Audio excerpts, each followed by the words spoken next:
अशा पद्धतीने आलू पराठा बनवलात तर अजिबात फाटायचं, फुटायचं टेन्शन येत नाही.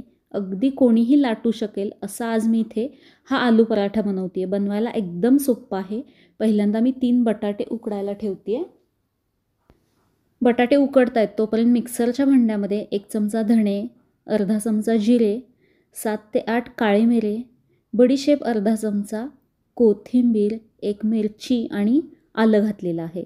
हे आपल्याला फ्रेश असं वाटण बनवून घ्यायचं आहे. यामध्ये पाणी वापरायचं नाही आहे. जाडसर असं मी हे वाटण इथे बनवून घेतलेलं आहे या पद्धतीचं. इथे बटाटा उकडला आहे. आता थोडासा थंड झाला की मी याची साल काढून घेते आहे.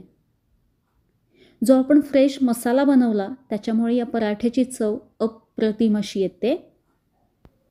साल काढून घेतलेला बटाटा किसून घ्यायचा आहे किंवा तुम्ही हा मॅश करून घेतलात तरी चालेल. किसून घेतल्यामुळे सगळा एकसारखा होतो, त्यामुळे मी हा इथे किसून घेतलेला आहे. आता या किसलेल्या बटाट्यामध्ये बनवलेलं मसाल्याचं वाटण घातलं. कोथिंबीर घालायची आहे भरपूर मस्त अशी बारीक कट करून. चिली फ्लेक्स घालते मी 2 छोटे चमचे, म्हणजे 2 छोटे पॅकेट घातलेले आहेत.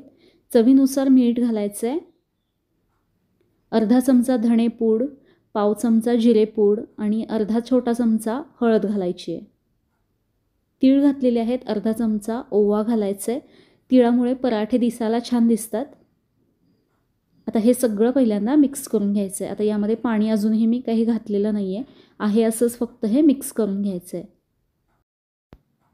हे सगळं मीठ, मसाले बटाट्याला छान असं लागलं गेल्यानंतर यामध्ये आपल्याला गहू पीठ घालायचं आहे. एकदम जास्त गहू पीठ न घालता मी अंदाजानुसार सुरुवातीला 1.5 कप गहू पीठ यामध्ये घातलं आहे. तुम्ही घालत असताना सुरुवातीला 1 कप गहू पीठ घालून हे सगळं मिक्स करून बघू शकता.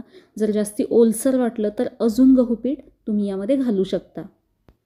हे मी अगोदर व्यवस्थित मिक्स करून घेतलं, पण अजूनही मला हे कोरडं वाटतं आहे, त्यामुळे अगदी थोडं थोडं पाणी घालून मी हे मळून घेते. खूप जास्त पाणी घालायचं नाही, थोडं थोडं पाणी घालून चेक करून बघायचं. लागलं तर अजून थोडंसं मी इथे अजून पाणी घालते. आता हे मी मळून घेते. छान मऊसूत असा गोळा मळून घ्यायचा आहे. कणिक जशी मळतो आपण अगदी तसंच. हे मी इथे छान असं मळून घेतलं आहे. आता हे फक्त आपल्याला 5 मिनिटे बाकीची तयारी होईपर्यंत बाजूला ठेवायचं आहे, किंवा वेळ असेल 10 मिनिटे बाजूला ठेवलं तरी चालेल. पण छान मऊसूत मळली असले तर लगेच देखील तुम्ही हे पराठे बनवायला घेऊ शकता.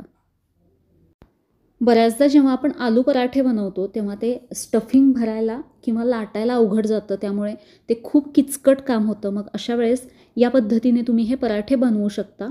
अगदी मऊसूत आणि चवीला अप्रतिम असे होतात. साधी सोपी पद्धत आहे. इथे मी याचा एक गोळा मळून घेतला आहे. आता हे आपल्याला लाटून घ्यायचं आहे. पीठ लावून मी लाटून घेते आहे. चिकटते असं वाटलं तर सगळ्या बाजूने परत थोडंसं पीठ लावून तुम्ही हे लाटून घेऊ शकता.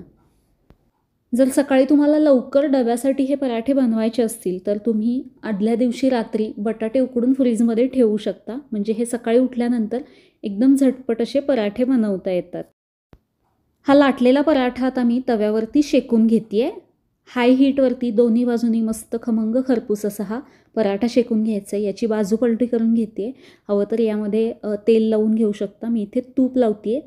तुपामुळे हे पराठे मस्त असे लागतात, किंवा बटर लावू शकता. दोन्ही बाजूनी छान असं तूप लावून एकदम खरपूस खमंग असे हे पराठे लाटून घ्यायचे आहेत.